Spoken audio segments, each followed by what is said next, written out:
of our mini interview series, So Why Science? And we're here today with Bart Pander, who will be speaking at the Planet Earth event at the Pint of Science in May. Bart, do you want to tell us a few words about you and what you do before I start firing questions at you?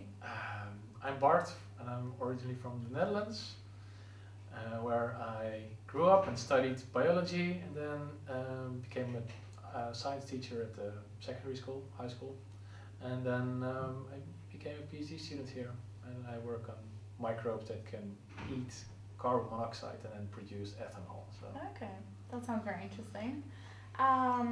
So, how did you become interested in science? I think I always was interested in science. My earliest memories are about a guy who being interested in science.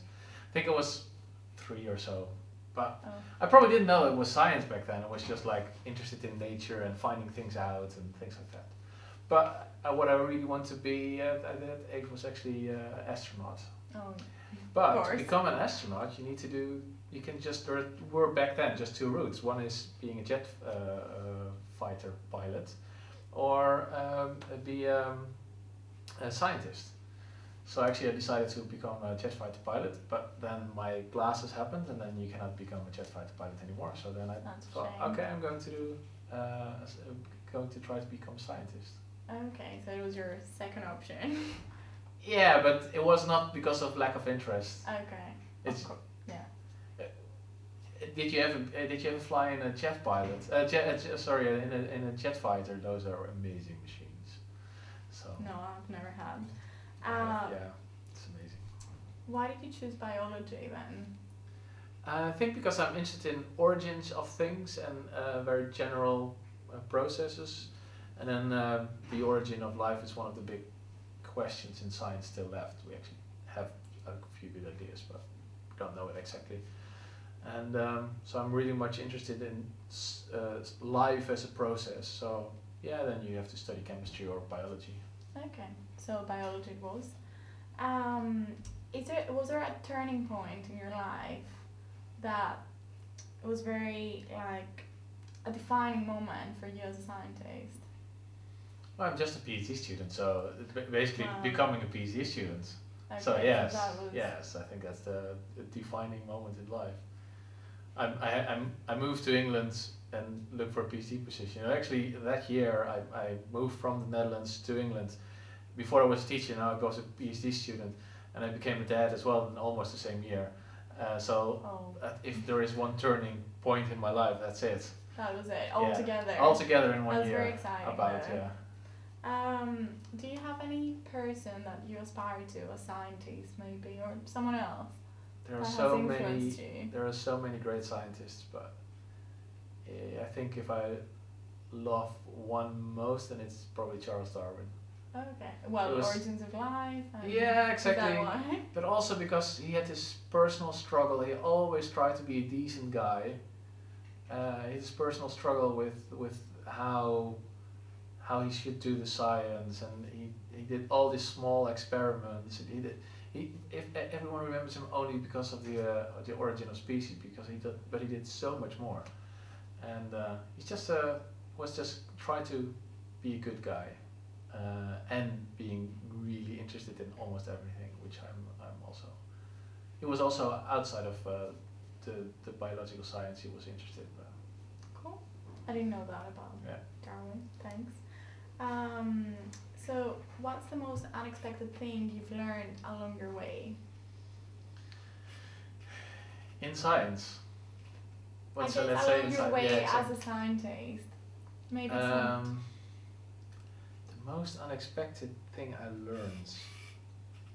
Well, actually, the most unexpected thing I learned was right in the first week, was that how fairly simple it is to take a bottle of some salts, some water, and put a few bars of carbon monoxide, which is one of the most poisonous things I knew about. Lots of people die from it almost every year.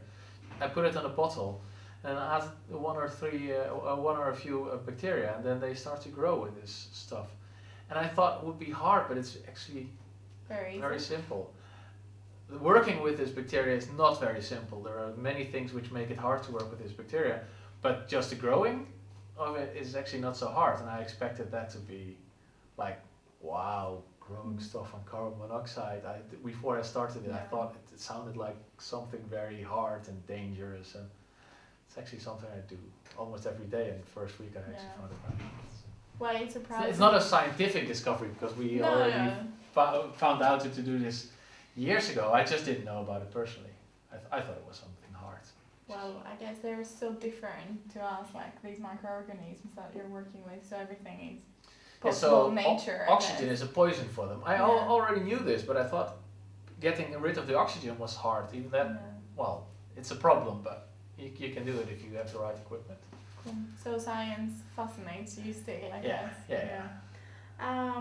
So if you were not a scientist and not an astronaut and not a jet fighter, what would you do? I would go back to teaching, but because I already did that, I think I should answer something else. I think I would organize something or go do some like NGO work or politics or something like that. Okay. Try to better the World humanity, the better the world. Yeah. instead of just the microorganisms. I think science is the most important thing, Yeah. and then teaching. So I would first we want to be a scientist, and if that fails or if I'm done with that, then I want to become a teacher again. But Yeah. if those two jobs I cannot choose, then I think I'm sure it won't fail, so exactly. you never we'll see. probably Exactly. Yeah. have to we'll see. choose. So what is the best piece of advice you have been given by someone else? Focus. Don't do everything at the same time. Uh, Tend to do lots of experiments and then multitasking. they try to multitask. It doesn't work. I still try it though, Yeah. and then often it works best if I just do one experiment per week, which is a very little bit, and because we have a slow growing organism, it's you actually do very little work, but at least it most time works. So patience and one thing at a time. Yeah, That's which is very important, very I think. not my nature. Yeah. My nature is doing lots of things at the same time. Oh wow. And then but that's not that often. Then experiments fail. So that's an advice I still need to hear every day almost. And I'm learning. I'm doing it better and better. Oh well, that's the whole point. But I'm not there yet. You will get there. Yeah. 3 words that describe your character. I am curious, interested in everything. So curious, enthusiast, and chaotic. Chaotic. Chaotic's not really the best word. No, let's change that last one to social. Social. Yeah. Sounds like a good scientist to me. So you will be with us in May. Thank you so much for the interview. If you want to find out more about Pint of Science and our mini interview series, stay tuned. Follow us in our social media. And of course, we are looking forward to seeing you in May. Bye.